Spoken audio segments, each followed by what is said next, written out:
So you live half the time right here in Israel and half the time in Florida.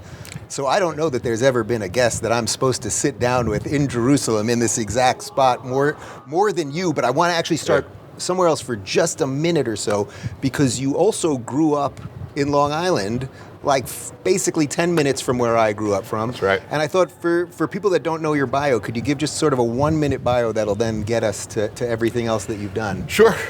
Son of a rabbi. Thought about becoming a rabbi. My father had a 1,000-member congregation. He was a great rabbi. When I told him I was thinking of becoming a rabbi, he cried. He begged me not to do it. I was going to say tears of joy, or no, not tears of joy. It's like, why would you want to do that? It's a tough gig. Be a doctor or a lawyer, make some money, and don't have 1,000 bosses telling you what to do. Even though he loved his job, sent me off to Columbia University, became a lawyer, lived basically in the area where I grew up for most of my life until I became the U.S. ambassador to Israel and moved here in 2017. Okay, so you probably are the most influential U.S. ambassador to Israel probably in its existence. I mean, I know. Do you want to pat yourself on the back? Is that fair to say? I mean, put it this way, the New York Times said that, and they're no fans. So so they might have been sticking you when they said that. They said that, so we'll refer to them for that. Yeah. So let's start just with exactly where we are at the moment and the incredible history and geography of where we're at before we get into some of the politics of the region that you've really helped shape, which has clearly led to an incredibly flourishing Israel. In my 5 days here, I can't believe what's going on here. Yeah. Well, look, we're about a 10-minute walk from my home, and we are right here where that gold dome is the holiest place for the Jewish people. It's now called the Dome of the Rock. It was built maybe 1,500 years ago, but 3,000 years ago is where the Jewish temple stood. And that temple stood in two different forms, but it stood for 1,000 years. And it was destroyed the second time in the year 70. And ever since then, until 1967, the Jewish people have been praying in every country, whether it's North Africa, Eastern Europe, the United States. For 2,000 years, Jews have prayed to return to this land, to return exactly to that spot. And in 1967, right after the Six-Day War, where Jerusalem was reunified, it came to be.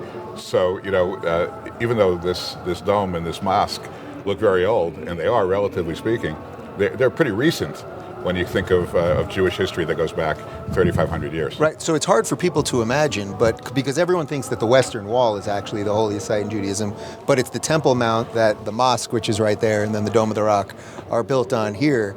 And the Western Wall is actually just a retaining wall. It's a retaining wall. It's a lot bigger than that. It goes much further. If you go underground, you can see it goes further. But it's a retaining wall. The holiest site in Judaism is the Temple Mount.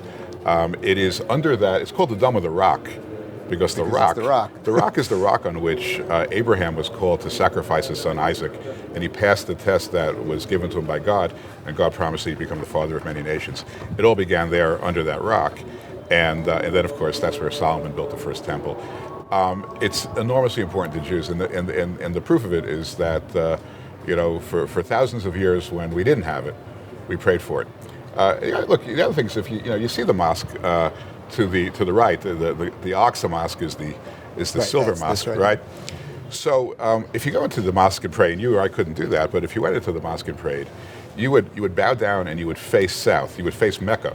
Your back would be to the temple, okay? So the temple is not even the holiness of Jerusalem is very secondary to the Muslim world relative to the holiness of Mecca. Jerusalem was not mentioned in the Quran. It's mentioned 699 times in the Old Testament. And all that being said, all the religions are being respected. You can see Muslim worshipers, right? Yeah. Literally right there. I don't know if they can quite be seen by our camera. And then plenty of, obviously, of Jewish worshipers and Christian worshipers. It's actually more than being respected. Yeah. Because, you see here straight ahead is the Western Wall, up on top is the mosque, and to the left is the Church of the Holy Sepulchre, which is one of the holiest sites in Christianity. Now, if you're a Jew, if you're a Muslim, if you're a Christian, if you're an atheist, you can go to the Church of the Holy Sepulchre, you can go to the Western Wall. If you want to go up on the Temple Mount, all right, and you're not a Muslim, you have one access point, which is this rickety gate here called the Maghrabi Gate, where you go through security. There's 10 other access for believers, what they refer to as believers, which are just Muslims. And if you happen to be a Jew or Christian and you go up through this gate onto the Temple Mount and you begin to pray you're escorted off the mosque. The UN will write up a couple recommendations. So it's not equal access. It's actually better access. The state of Israel affords better access to Muslims, far better access to Muslims than it does to Christians and Jews. And it's odd because it's referred to generally as the status quo. But if you look at the treaty between Jordan and Israel, the treaty says that both nations, regardless of sovereignty, will afford complete and equal and unfettered access to every Abrahamic faith as to every holy site. And that's not done here. It's not observed. Right. So it's sort of ironic, and then we'll move on to some other stuff, that Israel is actually affording more courtesies than was happening before, Israeli control. And Al-Aqsa has been the theme since 1929, when there was a massacre in Hebron where hundreds of Jews were killed.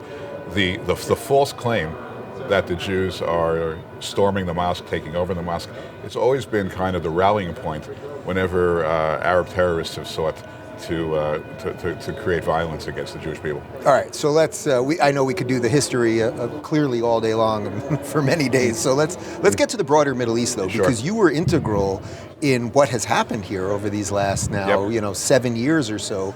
So talk to me about when you became ambassador. I mean, was that the immediate plan? Like, we're going to do this stuff? Did it sort of fall in your lap? And did you ever think it was even possible?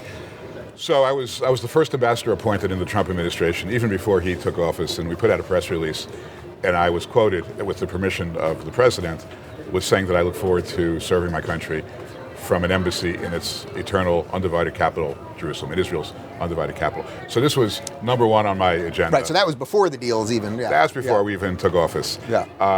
We worked on it really hard. In less than a year, the president recognized Jerusalem as the capital of Israel, and then May 14th of 2018, exactly 5 years ago, this coming May 14th, which is also Israel's Day of Independence, we opened up our embassy. And, the entire world predicted that this would create endless wars and untold violence, and it really didn't.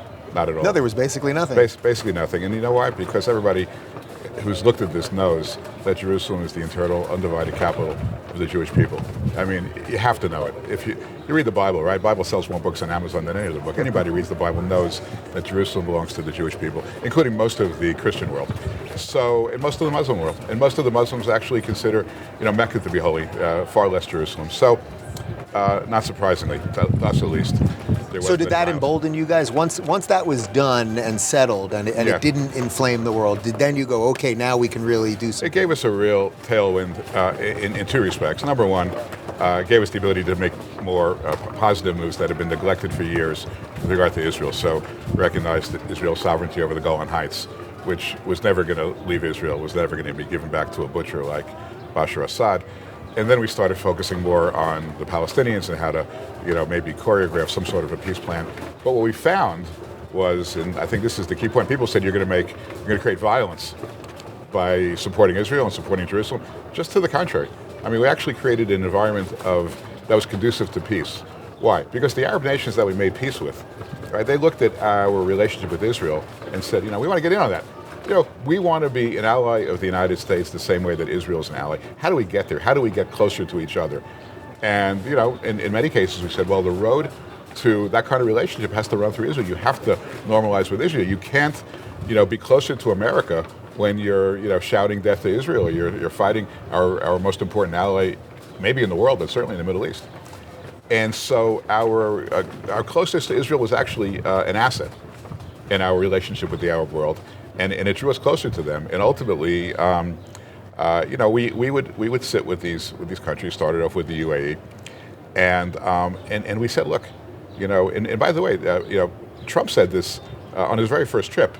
He went to Saudi Arabia. He sat with 52 Muslim nations, and he said something he doesn't get credit for. He said, look, this idea that Israel is going to be destroyed, put it out of your mind. Just forget about it. It's a pipe dream. It's never going to happen.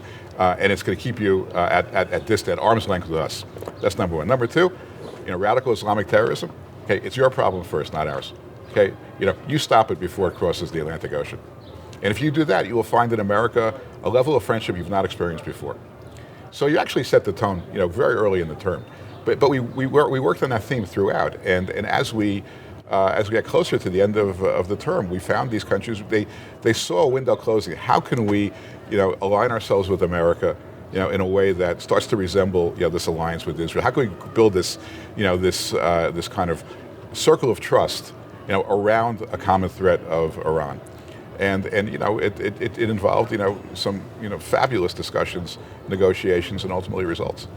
I don't know how much you can say on this, but how close were you? I mean, there were all the rumors that there were going to be all these other rapprochements, and obviously you guys literally just ran out of time, and now, unfortunately, our administration is looking at the Middle East very differently. Yeah, we would have normalized with Saudi Arabia. Saudi Arabia would have normalized with Israel by now if we were still in. It's a massive game changer. I mean, you're talking about now the leader of the Muslim world normalizing with Israel. It just changes. It really ends.